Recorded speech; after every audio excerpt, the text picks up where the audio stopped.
Get ready, we're about to have some company and a lot of it. It is predicted the GTA will grow by 3.5 million people over the next 25 years, and the population of the downtown core will double. But there's limited space for development, traffic already a nightmare. So how are we going to deal with the challenges of tomorrow? Well, earlier I spoke with Jennifer Kiesmat, Chief Planner for the City of Toronto.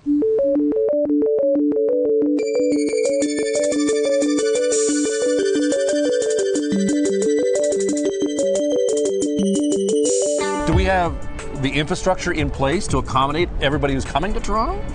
Well, that's a really critical question. We now have a really great report with baseline data, and we're using that as the basis to plan for the infrastructure that we need to have in place to accommodate all of this growth. There's been a lot of criticism historically about City Place, but City Place has only really been about 2/3 of the way complete.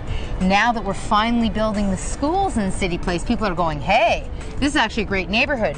Isn't that coming a little late? Should that infrastructure not go in prior to all the density? Well, that's about funding, because that infrastructure goes in after, because we collect the development charges. When you look at places like Liberty Village and City Place, they are geared mostly to singles, not to families. What do you see 20 years down the road in those developments? One of the things we discovered in our analysis is that people are choosing to have families in condos and want to stay in those condos with their families. Even something as simple as ensuring that we have excellent stroller parking. Because this is a real problem. You've nowhere to put your stroller, you live in a tiny condo, where's it going to go? Yeah. I think there's an overall concern in this city that we just simply don't have a plan or the money up front to be able to make it livable and workable. Well, I think the concern about not having the money up front is a legitimate one. This is something for council to wrestle to the ground, because we don't actually have a model right now that does put the infrastructure in place in advance. But you have an odd job, because you're not an elected official, but yet here you are advocating for things that many would say, well, that should be under the purview of the elected official.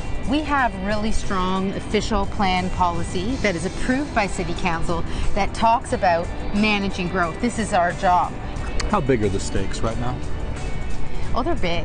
You know, we're growing really quickly, and the risk when you grow really quickly is that it's difficult to stop and evaluate and take stock. Jennifer, thank you so much for your time. My pleasure. Thanks. My pleasure.